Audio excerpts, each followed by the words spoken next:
देखो भैया, दाता विधाता अन्नदाता दयालु बड़े ठाकुर साहब ने अपना पूरा भंडार खोल दिया है।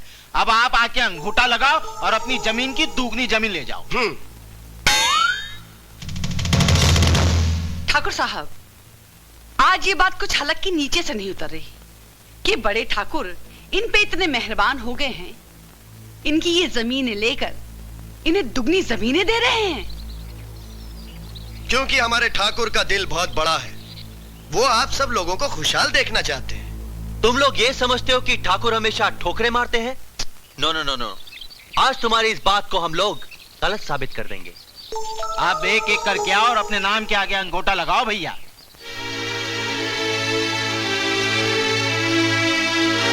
रुक जाओ।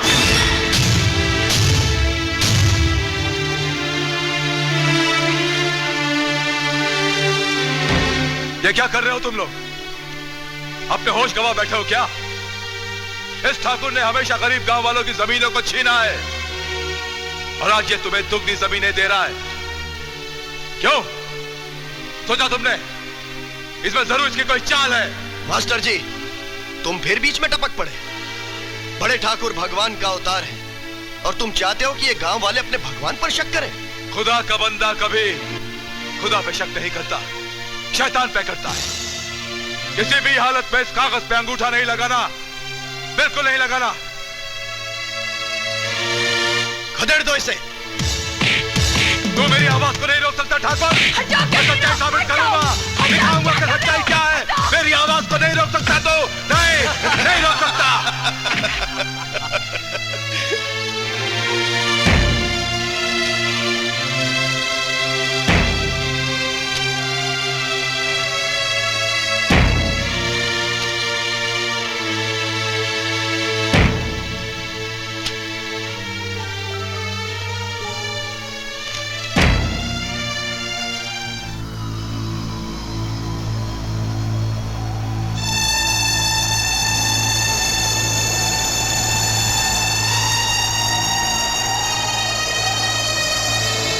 सकीना बहन, ये सारी जमीन जो ठाकुर ने गांव वालों को दी है बिल्कुल बंजर लगती है।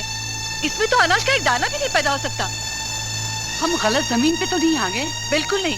ठाकुर के लोगों ने कहा था कि मंदिर के पिछवाड़े की जमीन, और यही है वो जमीन। लेकिन ठाकुर ने ऐसा क्यों किया? ठाकुर ने तुम सबकी पीठ में छुरा घोंपा है। उसने बड़ी चालाकी से तुम्हारी उपजाऊ जमीन ले ली और तुम्हें दुगनी जमीन देने की लालच देकर ये बंजर जमीन तुम्हारे हवाले कर दी।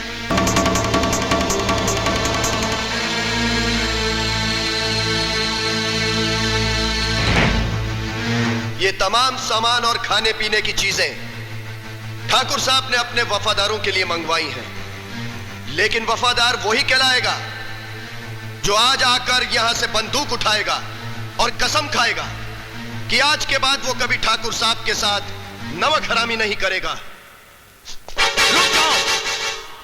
हाथ मत लगाने इन हथियारों को, और खबरदार जो ठाकुर की वफादारी की कसम खाई तो, वरना ये वतन का गद्दार ठाकुर तुम सबों को आतंकवादी बना देगा और तुम्हारी बंदूक से निकली हुई एक एक गोली तुम्हारे अपने माँ बाप भाई बहन की छातियों को छलनी करेंगी।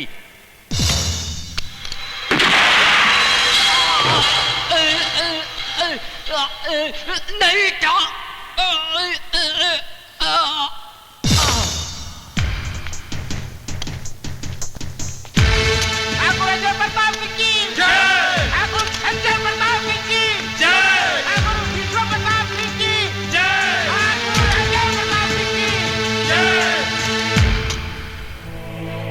सब्र करो सकीना बहन।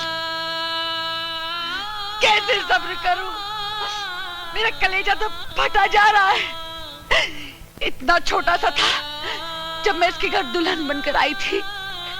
ये था तो मेरा देवर, लेकिन अपनी औलाद की तरह पाला मैंने इसे। ये भी कोई उम्र होती मरने की? अभी तो उसके चेहरे की फूल भी नहीं खिले। ऐ अल्लाह मेरे मालिक, तूने मुझे उठा लिया होता। देखो सकीना, जब इसी तरह एक दिन मेरा रामू मरा था, तूने ही मेरे आंसू पोंछे थे ना। संभालो अपने आप को। सकीना बेगम, देखिए ना, असलम को क्या हो गया है? वो कुछ बोलता भी नहीं। बोली ना उसे क्या हो गया, बात भी नहीं करता असलम। मैं भी उससे बात नहीं करूंगी।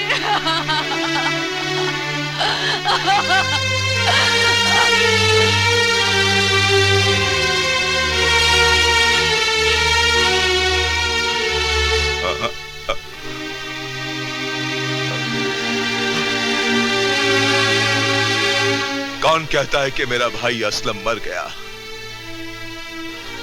जो इंसान इंसाफ और हक की बात करते हुए मार दिया जाए वो मरता नहीं, शहीद हो जाता है।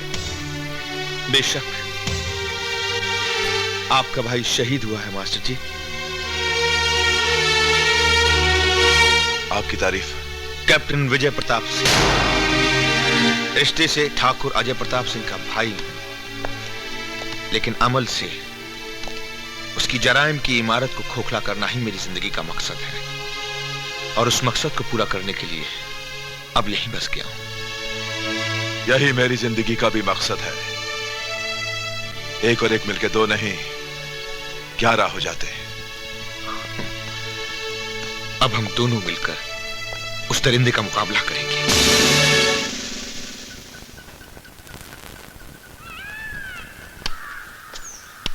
कैप्टन साहब, अनीता देवी आपसे मिलना चाहती हैं, कुछ खास बात करने के लिए। रात को 9 बजे। जाके कहो हम आएंगे। ठीक है सरकार।